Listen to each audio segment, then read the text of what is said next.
샬롬, 오늘의 말씀지기 윤남근 간사입니다. 코로나19로 인하여 총체적인 난관에 부딪혀 참 어려웠던 2020년이었습니다.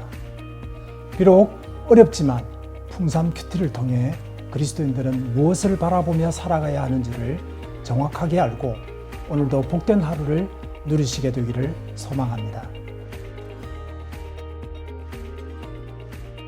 오늘 본문은 40년 전 가데스 바네아에서 원망을 쏟아냈던 출애굽 1세대와 비슷한 실수를 반복하는 이스라엘의 모습을 보여줍니다. 그로 인해 이스라엘은 불뱀에 물려 수많은 사람이 죽는 무서운 심판을 받게 됩니다. 하지만 1세대와는 다른 2세대의 모습도 있습니다. 1세대는 하나님이 함께 하시지 않음에도 불구하고 자기 고집대로 전쟁을 일으켰다가 대패한 바 있습니다. 그러나 2세대는 동일한 장소에서 가나안의 아랏 사람들이 공격해 왔을 때 하나님께 도움을 구함으로 하나님의 응답을 받고 나아가 대승을 하게 된 것입니다. 이 승리로 인해 쓰라린 통한의 장소가 진멸하다라는 뜻을 가진 호르마라는 이름으로 바뀌며 장차 있을 가나안 정복의 시작을 맛보게 되었습니다. 오늘 본문을 통하여 두 가지를 살펴보고자 합니다. 첫 번째로 과거의 실패나 상처에 매이지 말고 지금 하나님이 나를 통하여 하기 원하시는 것을 따라 구하고 승리하는 삶을 살라는 것입니다. 1절에서 3절 말씀은 짧은 구절이지만 큰 의미를 지니고 있습니다. 쓰라린 실패의 장소에서 맞닥뜨린 전쟁의 위기 앞에서 이스라엘은 하나님의 도우심을 구함으로 대승을 거두었습니다. 이것은 오늘날 기억하고 싶지 않은 수많은 상처와 고통 가운데 주눅들고 맥없이 살아가고 있는 사람들에게 인생의 새로운 역사를 써내려갈 수 있는 비결을 알려줍니다. 이스라엘이 여호와께 서원하여 이르되 주께서 만일 이 백성을 내 손에 넘기시면 내가 그들의 성읍을 다 멸하리이다. 이 말씀에서 우리는 이스라엘이 하나님께서 이스라엘을 통하여 하기 원하시는 일, 즉 가나안을 진멸하고 약속하신 땅을 취하기 위해 자신들이 할 수 있도록 서원하였다는 것을 보게 됩니다. 이와 같이 우리는 당면한 문제를 넘어서서 하나님께서 나를 통하여 이루기 원하시는 것이 무엇인지를 놓고 하나님께 간구해야 합니다. 그리고 그 기도의 응답을 받음으로써 모든 문제를 이겨내는 삶을 누릴 수 있습니다. 두 번째로는 환경을 바라보므로 불평과 원망 속에서 지옥 같은 삶을 살지 말고 그 환경 가운데 역사하시는 하나님을 바라보라는 것입니다. 그럴 때 우리는 감사하며 순종의 삶을 살 수 있습니다.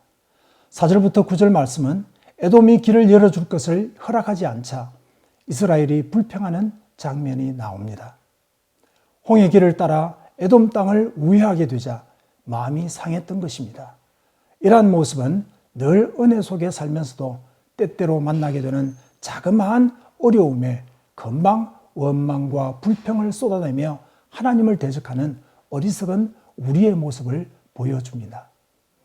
우리의 인생 여정에 곧고 편한 길만 있는 것이 아닙니다. 때로는 우리가 원하지 않는 굴곡지고 험난한 길을 마주하게도 됩니다. 하지만 하나님이 함께 하시기에 어떤 길이나 대적을 만날지라도 전혀 문제가 되지 않습니다. 어떠한 환경에서도 하나님께서 나를 최선으로 인도하실 것을 신뢰함으로 감사하며 순종의 길을 걸어가면 되는 것입니다. 원망의 결과로 불뱀에게 물려 죽게 된 이스라엘 백성들은 모세에게 범죄함을 시인하고 기도해 줄 것을 요청합니다. 그리고 하나님께서는 놋뱀을 만들어 장대에 매달고 그것을 쳐다보라고 하시며 그것을 보면 살리라는 약속을 해 주셨습니다.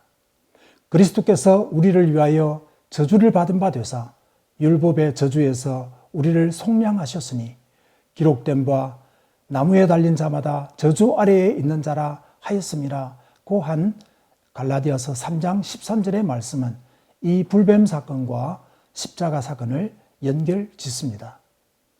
아담의 문제로 말미암아 영원히 죽게 된 인류를 구원하시기 위하여 나무에 매달린 예수님을 바라보아야만 구원을 얻을 수 있습니다. 불뱀 사건은 이러한 하나님의 인류 구원 계획을 예표하는 사건이었습니다. 또한 이것은 이 시대에도 우리가 환경을 바라보지 말고 모든 문제의 답이 되시는 예수 그리스도를 바라봄으로 인생의 참 행복을 누리게 되기를 바라시는 하나님을 보여주고 있습니다. 하나님이 여러분을 향하여 갖고 계신 계획은 무엇입니까? 그것이 여러분의 삶 속에서 이루어지기를 간구하며 눈앞의 환경과는 상관없이 늘 우리와 동행하시며 풍성한 삶으로 인도하시는 예수 그리스도를 바라봅시다. 오늘 말씀의 교훈처럼 감사함으로 주님을 따르고 기쁨의 삶을 누리는 풍삼독자 여러분이 되시기를 축복합니다.